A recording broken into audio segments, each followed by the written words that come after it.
Some of the names: Carlos Correa, Ruiz, who is now actually hurt on the disabled list. I don't know if you were at the game yesterday.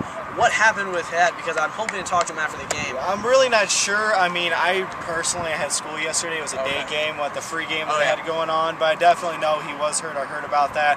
I know early in the season Carlos was hurt. He missed a couple of games, but now he's trying to get back on the hot streak he was, especially with the Heat. It just seems like he has a lot more success on the road than he does at home. Hopefully he can turn that around and have a great rest of the season. Yeah, absolutely, because you look at Correa, I mean, he's a guy who's all the talent in the world, drafted first overall, and he's hitting, what, 210 maybe? I mean, his on-base percentage is about 334. Oh, because a lot of pitchers, so I was watching the game on Sunday, pitchers aren't throwing him anything. It's just a lot.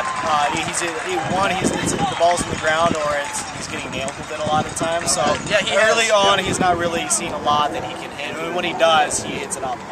Okay, yeah, because he has been hit by a few pitches so far. He also works to walk, which can really help the on-base percentage, but the average is definitely low. So looking at this new Quad City River Bandit team, you have Ruiz now hurt. You have the Polars are going with the piggyback style of pitching, where it's like 4 or 5 innings or 75 pitches each. What have you seen with the pitchers? Have you been able to see a maximization, is what they're calling it, in effectiveness from the pitchers, or have you really noticed anything too different? I think starting off with the whole tandem, I like that idea, starting off with Class A, because it lets them get into a routine. Okay, I'm going to come into the game 5 innings, go ahead and pitch, and then bring the other one. I know the tandem we have going on, I forgot the names, it's not top of mind right now, but the pair we have going on tonight, they're 5-0 so far in the season, so hopefully they can continue the streak against here. But I think starting off, it's a really good tandem, because that lets them get used to it, and when they get to Double-A, Triple-A, and hopefully the majors, they get used to going 7, 8, possibly 9 innings a game. It just starts off well. Yeah, and I was reading on it today, actually, where they talked about if you pitch well, you earn kind of good grades. You have a pitching GPA, and the better GPA you have, the more innings they will allow you to pitch. So you have to earn the right to work your way up.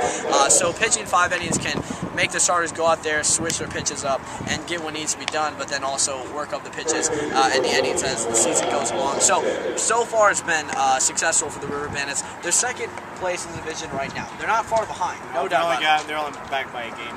Now, towards the end of the year, do you expect this team to be in the playoffs? Because in 2011, this team, the River Bandits, as a part of the Cardinals organization, here's the ironic thing, the same general manager for the Houston Astros, Jeff Longout, was managing the minor league system for the St. Louis Cardinals, and he instituted the piggyback style pitching. They had the best farm system in baseball, and now they're reaping the benefits with guys like Shelby Miller and Lance Lynn and other minor league farmhand pitchers that were using those styles in the minor leagues. So, can we flash forward 2 years after a subpar last year, come into 2013 and really shock the Quad Cities, because I don't think too many people are realizing the magnitude of this team. They have Carlos Correa. They're going to have another first overall draft pick. They'll have a few chances at really high draft picks to come here after June to play at least half a season if they're out of college. And if they're out of high school, they'll be pushing it. But with Correa, McCullers Jr., that's like another first-round pick. Yeah, I know. I believe he was the number 41st pick from the amateur draft last year. Yeah. And so is Ruiz coming in. And I know Correa ended the spring training with the Astros against the Cubs this past year. So, I mean, I think in September, I do expect this team to go into the playoffs and hopefully make a push, especially with Correa, the number 1 pick, and pitchers like McCullers who could come in, shut down teams like they do, and hopefully get to an organization like the Astros who are trying to rebuild, and hopefully build an organization that they could be proud of for years to come. Yeah, absolutely. They had the worst record in baseball last year, and now are hoping to improve that in years to come. Thanks for watching, Edwin. Thanks. It was a pleasure. All right. Thank you.